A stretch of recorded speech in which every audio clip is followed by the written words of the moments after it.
said, speak from a military standpoint, but this is very all-inclusive. We're signing tremendous executive orders today that really will make us the real power in this industry, which is a big industry. Doug, why don't you go ahead? Well, thank you, President Trump. This is a huge day for the nuclear industry. Mark this day on your calendar. This is going to turn the clock back on over 50 years of over-regulation of an industry.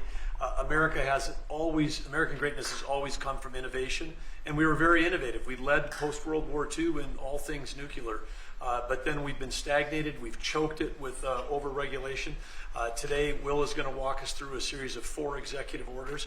Each of these help attack separate issues that have held back this industry. And with us today, we've got a number of CEOs from the industry representing some of our largest nuclear providers, but also a big change. This is a time when capital and competition has finally come to this industry. We've got venture capital, we've got startups coming into all aspects of small modular nuclear, and we've also got an EO that's talking about the importance of us having a secure supply chain of being able to get that fuel load here in the United States as opposed from foreign sources. This has impacts on national security, on our defense, and again, President Trump here today has committed to energy dominance. And part of that energy dominance is that we've got enough electricity to win the AI arms race with China. What we do in the next 5 years related to electricity is going to determine the next 50, because this is the first time in history where electricity can be translated into intelligence. And we need that intelligence for every aspect of our economy, but also for defense. Pete Hegseth in the Department of Defense has been a key part of this, and this is going to help us make sure that we're providing the defense we need, where we need that AI, need the electricity, but also to secure our bases here at home and around the world. Secretary? Sure, I'll just add to that before going to Will. Energy security is national security. If we don't have reliable energy for our basing, for our troops, whether forward deployed or domestically, we're vulnerable. So by having small modular nuclear capabilities, which are rapidly being fielded, that we can use on our bases here and around the world, we're creating an environment where if things happen elsewhere, the military can be relied upon. Also, we're including artificial intelligence into everything we do. If we don't, we're not fast enough. We're not keeping up with adversaries. You need the energy to fuel it. Nuclear is a huge part of that, modular or otherwise. So we're going to have the lights on and AI operating when others do not, faster than everybody else because of nuclear capability. So this is a big game changer for us as well. And we're also talking about the big plants, the very, very big, the biggest. We're going to be doing them also, but we're going to start off a little bit. I think our focus today is the smaller module, but included in this group, we're also doing big plants where needed. They won't be needed too much, but they'll literally be able to do it in an entire state. And you've read a lot about cost overruns in a couple of states that were pretty significant, but we're not going to have cost overruns. And the technology's come a long way, both in safety and cost and everything else. Would a couple of you guys like to talk about your companies, and you want to say anything? Joe, why don't you kick it off? Sure, my name's Joe Dominguez. I run Constellation Energy. We have about 25% of the nation's fleet. We're the largest publicly traded nuclear company in the world. We're in the middle of a merger with Calpine, and once completed, we will be the largest electric producing company in the world. About enough power to produce, to cover all of Mexico, actually. I didn't know that. When we talked, you were so modest. I can't believe it. That's normally not said about me, Mr. President. I'm very impressed. Go ahead. So you think it's got a great future? Yeah, well, absolutely we do. And the big change here is not only the technology has come around, but we have some of the largest companies in the world, the hyperscalers, who need this energy for AI, who are now working with us to fund the development and construction of the next generation nuclear. Nuclear is a 24/7 resource. These data centers run 24/7. Some of them will cost $200–300 billion, and they want to run them all of the time. So we can't use intermittent resources. We need something that's always on, 24/7, and nothing does that better than nuclear. The problem in the industry has historically been regulatory delay. Mr. President, you know this because you're the best at building big things. Delay in regulations and permitting will absolutely kill you because if you can't get the plant on, you can't get revenue, and the interest costs are horrible. We're wasting too much time on permitting, and we're answering silly questions, not the important ones. For example, let me give you an example. In 3 places in this country, we're trying to license new reactors at sites that already have reactors. Yet I have to spend $35 billion at each site just for the NRC to do an analysis that says this is a good place for nuclear. Well, guess what? We've been running nuclear in that community for 4 decades. Why are we even asking that question? I'd rather spend that $35 million, 3 times $105 million, perfecting the design, start building the foundation, and getting going. We need to do this for America. Are we doing something about the regulatory in here? Oh, yes, sir. Yes, you are. You are, Because sir. that's going to be a big With this factor. Yes, sir. Absolutely. That issue I just described will be addressed in this EO and many other issues that we don't have time with the president to But cover you say today. it's very, we've contemplated just about everything. Well, this, Mr. President, this Energy Dominance Council that you have created is something I haven't seen in 30 years. It brings together all the pieces of government in one place to expedite the process. Under Secretary Burgum's leadership, this has been an amazing, amazing thing. It used to be the case that I have to run to about 5 different places in Washington to get one answer. That's great. And now it's all together in one place. So all I know about Secretary Burgum and Secretary Wright is if we haven't gotten it right, we'll get it right shortly, and there'll be another That's order good. for you to I'm sign. glad But they're thank you addressing- so much for your I'm glad they're leadership. addressing. You were going to say something? Go ahead. Well, I was just going to say commercial nuclear, a bit of an unsung hero. And I just want to thank you, Mr. President, Secretary Burgum, Secretary Wright, for bringing this attention to commercial nuclear. We have the largest and most safe fleet right here in the United States. And upon that, we have fantastic innovation that's being brought forward. And it's going to come in all shapes and sizes. And it's going to actually be coming through some of these companies that you see represented here.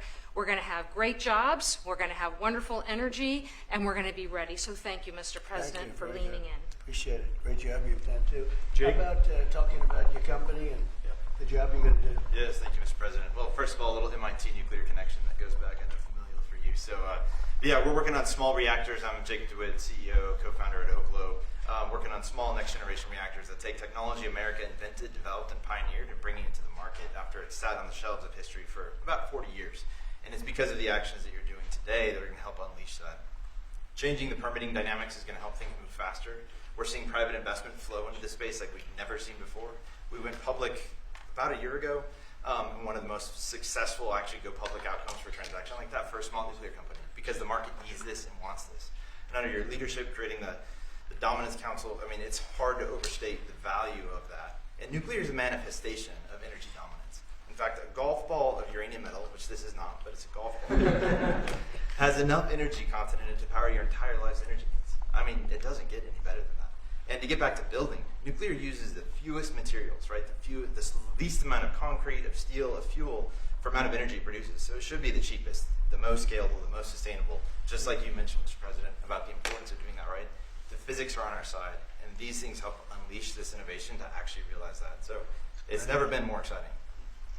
Very exciting indeed. Go ahead, please. And I'm Scott Nolan, CEO of General Matter. We're an American enrichment company trying to bring back the U.S.'s lead in producing nuclear fuel. So just like car engines need fuel, nuclear reactors need fuel.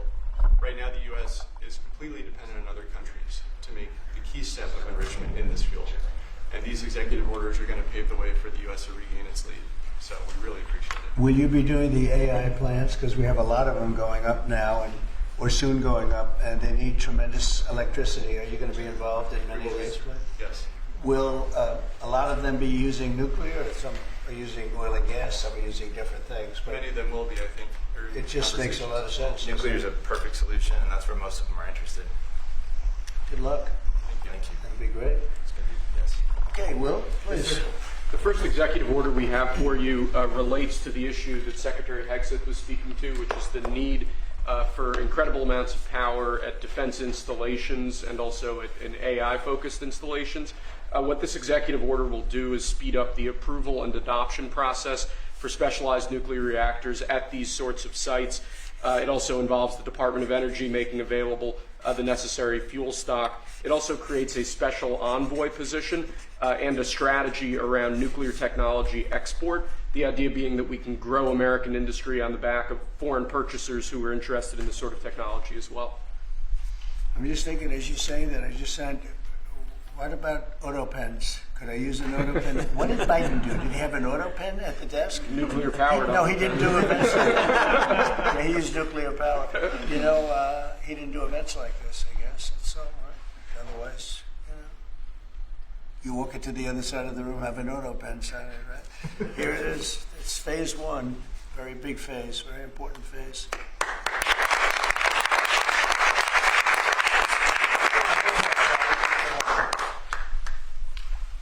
Sir, this next executive order is intended to reform the Nuclear Regulatory Commission. You heard a few of the people here speak about the complex regulatory processes that have really held the nuclear industry back. Before 1978, there were 133 reactors built in the United States. Since 1978, only 2 new commercial reactors have come online. That's because of overregulation, and the goal of this executive order is bringing that regulatory process into line with the actual needs of the industry and public safety, with an end goal of quadrupling the amount of nuclear power production in the next 2.5 decades. It's fantastic. It's exciting, right?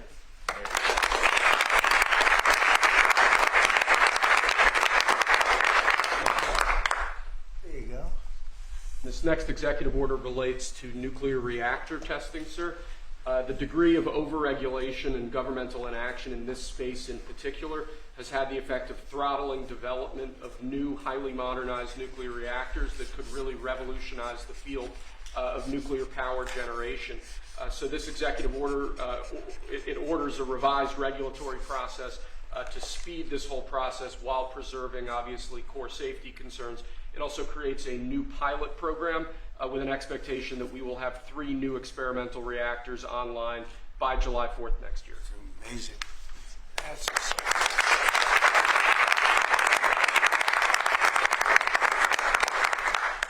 Okay, come on. Lastly, sir, we have an executive order on reinvigorating the nuclear industrial base. There are a number of core issues here, including the issue with fuel feedstock that one of the speakers mentioned before. This executive order, among other actions, includes an invocation of the Defense Production Act in order to spur a closer collaboration with private industry to ensure that we have the fuel supplies we need for a modernized nuclear energy sector. In addition to that, it includes crucial provisions relating to the development of a nuclear energy sector workforce and a number of other key building blocks to the overall nuclear industry that we're trying to spur here. Great. Thank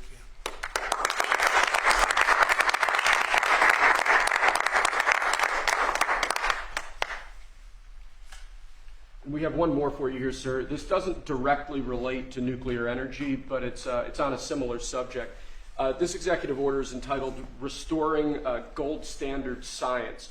One of the issues that we've had in recent decades is that government policy has been made on the back of junk science, scientific studies and findings that have included conflicts of interest or scientific misconduct. The purpose of this executive order is to recenter policymaking around gold standard science, scientific efforts that have followed appropriate scientific methods that don't include those sorts of conflicts of interest, and to ensure that when departments and agencies are relying on scientific studies to promulgate rules, to promulgate regulations, that the science that they're relying on is highly reliable and available to the public. He did a very good job, didn't he? He did. How many people here could have done that? I don't know. I think a lot. Thanks. Good job, Will. Thank you, Mr. President.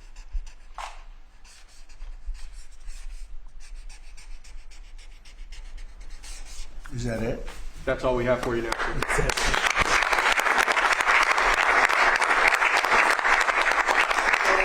you have any questions for these brilliant people? They are brilliant people, actually. Mr. President, on nuclear, sir, a lot of the concern over the years that's held the nuclear industry back has been about safety. Are you satisfied with those safety concerns? Yeah, we are. It's become a very safe, actually it's become very safe, and tremendous work's been done on that, more than anything else, and it's really the automatic shutoffs. There's so many different things that they have now that they would have never had. You know, my uncle was a great nuclear person years ago, and that was a different, if you would have asked that question, probably it would have been a much different answer. But they have tremendous shutoff power and other powers that, and very redundant, as I understand it, like at a level that nobody's ever seen before. So it's safe. And we're going to do a lot of the small ones, and we're going to do some of the big ones. But yeah, very safe and clean. And on the social Let's keep it on this for a little while. Let's keep it on the nuclear, and then if you want to ask something else, which you might, we'll do that. On nuclear, Mr. President. Yeah, please. What do you say to folks who are concerned that speeding up licensing or even doing fuel processing raises safety and proliferation? Yeah, we're going to get it very fast, and we're going to get it very safe, and we're going to get the people in and out, and they're going to do plants. In many cases, they'll do 3 or 4 smaller ones and put them together. That's what France has done. France has done a good job of this for years, and they, as I understand it, they had basically one plan, and if they needed more, they'd do 3 or 4 or 5 of them. I don't know, we have to go that far, but you know, there's something about building one big one. But we'll build the big ones too. We're going to have, I think I would say we'll be second to none, because we're starting very strong. But it's time for nuclear, and we're going to do it very big. Yeah, please. Mr. President, what about the European Union? You said that negotiations are going nowhere. Where are the kind of points where they're they're slow moving? I've been saying to everybody, they've treated us very badly over the years. It was formed in order to hurt the United States, in order to take advantage of the United States, and they've done that. We have a big deficit with them. They sell millions and millions of cars, as you know, Mercedes and BMW and Volkswagen and many others, and we were restricted from restricted from selling cars into the European Union, which is not nice. And I just said it's time that we play the game the way I know how to play the game. You know, they've taken advantage of other people representing this country, and they're not going to do that any longer. Yeah. Mr. President, you are a deal maker, deal breaker. What are you hoping to achieve with a 50% tariffs on the EU? Well, I think this is there is no tariff, because what they'll do is they'll send their companies into the U.S. and build their plant. You know, we have I guess over $12 trillion practically committed. You look at other presidents; they haven't had $1 trillion for a year, for 2 years, for 3 years. We have numbers. Nobody's ever seen numbers like we have. And if they build their plant here, then they have no tariff at all. Are you looking for a deal in 9 days? Will you be able to do that, sir? I'm not looking for a deal. I mean, we've set the deal. It's at 50%. But again, there is no tariff if they build their plant here. Now, if somebody comes in and wants to build a plant here, I can talk to them about a little bit of a delay. But, you know, while they're building their plant, which is something I think that would be appropriate, maybe, we'll determine that. Is there anything the EU can do? I don't know. We're going to see what happens. But right now it's going on June 1st. And that's the way it is. No, they haven't treated us properly. They haven't treated our country properly. They banded together to take advantage of us. And the people behind me know, because they had some of that with their industry. But generally, you know, we signed a great deal with United Kingdom. We have numerous other deals that are ready to be signed. We've signed a deal with China. We have some really amazing deals, but the European Union, I mean, the sole purpose was really not to hurt us, but to take advantage of us, and we're not going to be taking Mr. advantage. Mr. President, on Apple, you said this morning that if they don't make their iPhones in the U.S., you're going to hit them with a 25% tariff. Right. Do you have the power to tariff one single company? And why would you No, want to it'll hurt be an more. American company in that way? It would be more. It would be also Samsung and anybody that makes that product. Otherwise, it wouldn't be fair. So anybody that makes that product, and that'll start on, I guess, at the end of June. It'll come out. I think we have that appropriately done by the end of June. So if they make that product. Now, again, when they build their plant here, there's no tariff. So they're going to be building plants here. But I had an understanding with him that he wouldn't be doing this. He said he's going to India to build plants. I said, that's okay to go to India, but you're not going to sell into here without tariffs. And that's the way it is. Yeah. Well, why would you hurt an American What makes company? you confident, sir, that Apple can build in the United States at a price that American consumers? Oh, they can. No, they can. And a lot of it's so computerized now. These plants are amazing if you look at them, but they can do that. And actually, as you know, Apple's coming in with $500 billion. So are the chip companies. We have all of the chip companies coming in. The biggest, $500 billion, $200 billion, $250 billion they're spending. But we're talking about the iPhone now, and the iPhone, if they're going to sell it in America, I want it to be built in the United States. They're able to do that. When you say that Walmart should eat the cost of the tariffs, is that an acknowledgement that it is U.S. companies that bear the brunt of tariffs, not foreign countries? Sometimes the country will eat it, sometimes Walmart will eat it, and sometimes there'll be something to pay, something extra. I've always been a fan, and I've always believed, and if you look, take a look at what I did 4 years ago. We had the greatest economy, and we had no inflation. Remember that. We had no inflation, and yet we had hundreds of billions of dollars of tariffs that I put on China, yet we had no inflation. We had no big cost differential.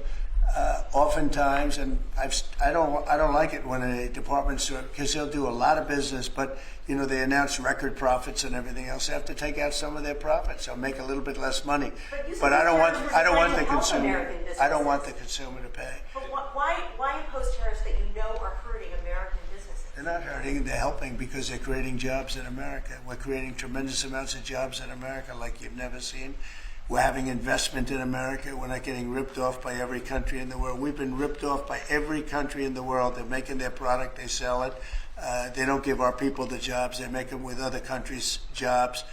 And we will have something that nobody will ever see again, I think. I think we have a potential to do numbers that we never envisioned in the wildest year. Look at what's happening.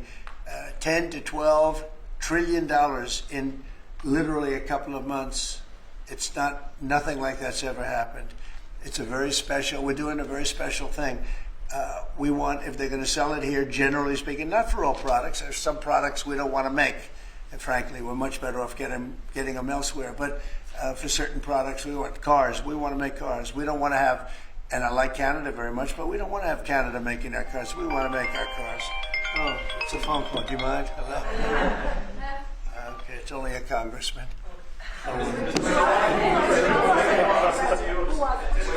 I'd let you know, actually. Mr. President, are you considering stopping other universities from taking foreign students? It's a different congressman. They're all congratulating us.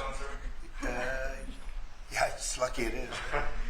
Okay, let's go. Are you considering stopping other universities besides Harvard from accepting foreign Well, we're students? taking a look at a lot of things. And as you know, billions of dollars has been paid to Harvard. How ridiculous is that? Billions. And they have $52 billion as an endowment. They have $52 billion. And this country is paying billions and billions of dollars and then gives student loans, and they have to pay back the loans. So Harvard's going to have to change its ways. And so are some others. On that note, a lot of CEOs in the United States, big companies, are for it. What is that going to do? I'm fine with that. No, I'm fine with that. Competitive. No, Competitive. we want to do that. We're actually going to be doing something in the near future that's going to make it possible for people to come into this country and come in and have a road toward citizenship. And I think it'll be very exciting, but it's too soon to speak. You don't think that banning students? The best and brightest from around the world to I do. come to Harvard? I do, but a lot of the people need remedial math. Did you see that? Where the students can't add 2 and 2 and they go to Harvard. They want remedial math, and they're going to teach remedial math at Harvard. Now, wait a minute. So why would they get in? How can somebody that can't add or has very basic skills, how do they get into Harvard? Why are they there? And then you see those same people picketing and screaming at the United States and screaming at, they're anti-Semitic or they're something. We don't want troublemakers here. But how do people that can't, when Harvard comes out with a statement that they're going to teach some of their students remedial math, that's basic math, that's not the deal. Okay, and any more? In the back? Are there other countries you're considering shortening the 90-day pause on tariffs for? And then are there specific steps you're looking for the EU to take? We do. Well, we have a lot of requests And you don't have the people to handle it, frankly. Everybody wants to make a deal. I'm sure now the European Union wants to make a deal very badly, but they don't do it right. They don't go about it right. The other thing they do is they sue our companies all the time. They have suits where their judges, I don't know if they're appointed by them, but they're definitely Europe-centric, and we're not going to stand for it. They won a $17 billion lawsuit for Apple, and I read that case, and that's not a case that should have been won. They're suing other of our companies. They use this as a weapon, but they use it really to raise funds for what they do. It's almost like a fundraising mechanism. So we add that to the fact that they do the non-monetary tariffs and lots of other trading, you would call them trading barriers. They don't take our cars. They don't take our agriculture. They don't take anything, but we take their cars by the millions. And therefore, they have the jobs, they get the money, and we get closed plants. It's not going to happen that way anymore. Thank you very much, everybody. Thank you, press. Thank you, press. Thank you, press. Thank you, press.